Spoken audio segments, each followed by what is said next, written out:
Last night on Late Line we heard from Scarlett Hannah, the daughter of the president of the Church of Scientology in Australia. She describes Scientology as a toxic organisation and was particularly scathing about the treatment of children. Well, tonight a special Late Line investigation raises allegations that the church in Sydney was involved in covering up the sexual assault of an 11-year-old girl.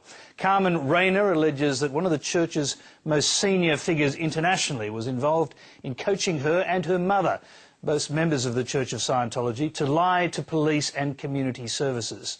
Steve Kinane reports. When I was 11 years old, I was with my friend Marinda down at the park, and we're on the merry-go-round and we just happened to be talking. And I told her that I had someone that touched me, and she said, "That's not right." And I remember at the time understanding it was such a big thing that she was telling me and how damaging this was for her. And I asked her if I could tell my mother. Between the age of about 7 to 11, he was molesting me. I suppose why I was really worried... Marinda Voigt's mother, Louise, is the CEO of Bernardo's. At the time, she was working in child protection. Carmen came to see me. I'm brought by my daughter. She gave me a fairly full disclosure of sexual interference by her stepfather, which has been repeated over a considerable number of occasions. I said to her that I really needed to talk to her mum. And that probably we would have to go to the Department of Community Services, as it was then, YACS. I went into shock. I didn't know how to react. I didn't know what to do. And my first thought was, well, I need to speak to somebody that will help me. And my first thought was the chaplain in Scientology. Phoebe Rayner brought her daughter here, to the Church of Scientology in Sydney. A response that set off alarm bells for Louise Voigt. I phoned the Department of Community Services because I was so concerned, because Carmen's mum said that she wouldn't go anywhere, she wouldn't seek any help, she would go to her church, and she then told me it was the Church of Scientology. And what was your reaction to that? I was horrified, because I'd been a social worker at the Mental Health Association when it was targeted by the Church of Scientology. Louise Voigt's concern was justified.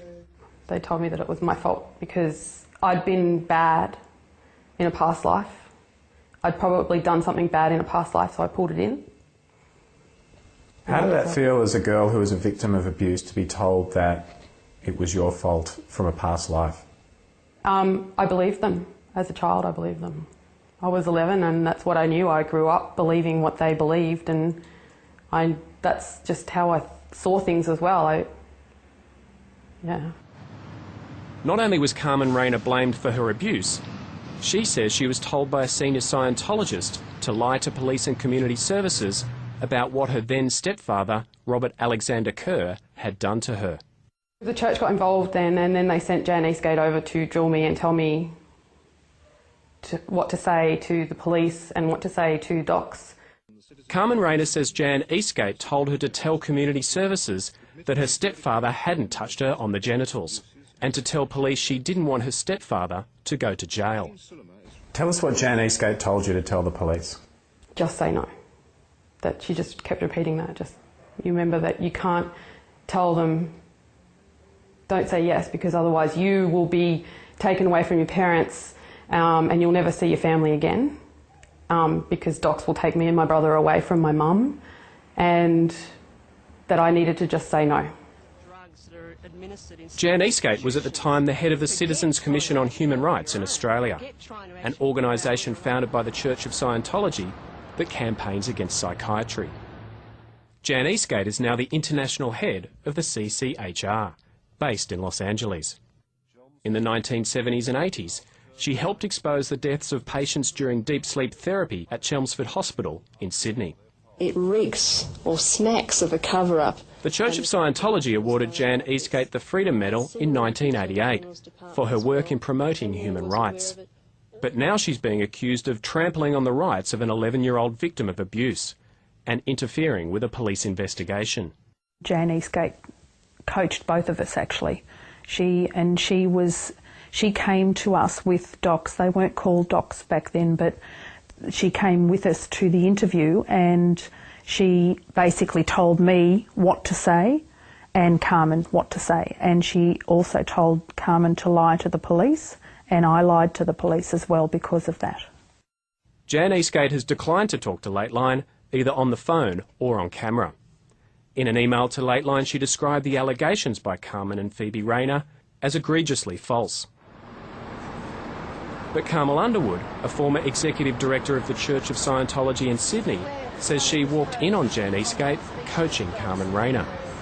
Well, I walked into the office, went through the hallway, and I was at the doorway, and I saw Jan there across from Carmen and Phoebe, and Jan put her hand up, a gesture to Carmen and her mother to stop talking, and I was asked to leave.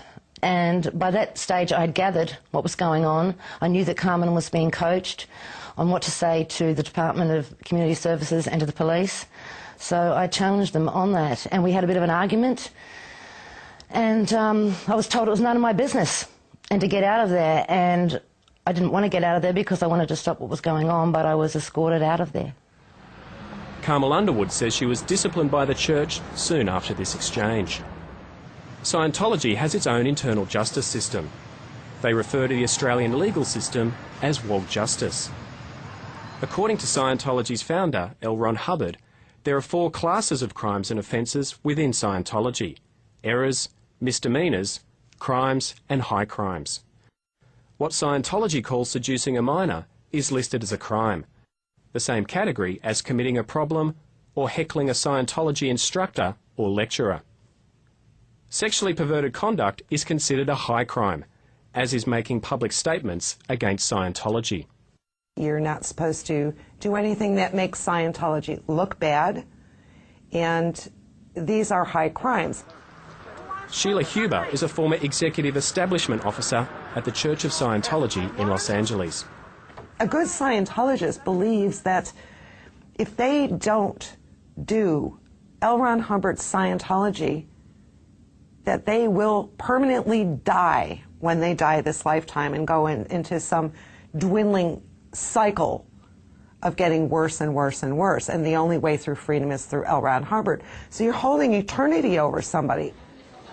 Phoebe Rayner says it was indoctrination that led her to agree to protect the Church of Scientology instead of her daughter, an act that has led to a strained relationship. Well, it would be hard for an outsider to understand why it would be done, but you are so totally brainwashed by their beliefs, by anything, and then you get told that if you go this particular way, you're going to lose everything. You're going to lose your future. Jan Eastgate denies there was any pressure from her to get involved in Carmen Rayner's case. In an email to Lateline, Jan Eastgate says, "The family asked for my help to attend their meeting with Youth and Community Services, specifically because they did not want anyone involved to be forced to undergo psychiatric treatment. It had nothing to do with the merit of potential criminal charges." Jan Eastgate and the Church of Scientology assert that Robert Kerr went to the police in 1999 at the church's insistence. Yeah, that's 13 years later. That's after I started legal proceedings. Yeah, but not at the time. No. Phoebe Rayner says Robert Kerr was told by senior Scientologist he had to go to the police only after she'd written to the church threatening legal action. Lateline has obtained a copy of Robert Kerr's police statement from 1999. In it, he admits to multiple acts of indecent assault and talks about how he avoided charges at the time of the initial investigation. "The police officer said to me I was very lucky, or something along those lines, and he left. I was never told what was said to the police, but I presume that Phoebe and Carmen somehow minimised the number of events or some such thing."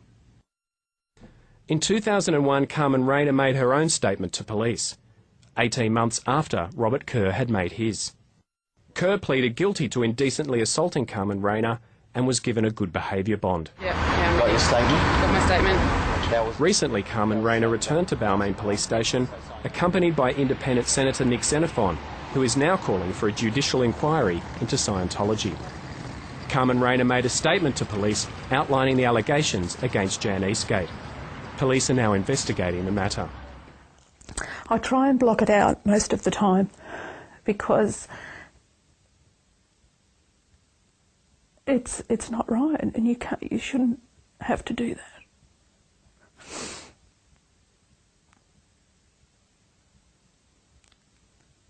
And it's ruined Carmen's life. The Church of Scientology would not answer questions on camera about these allegations. In a statement, they said they were untrue and defamatory. Steve Kinane, Late Line.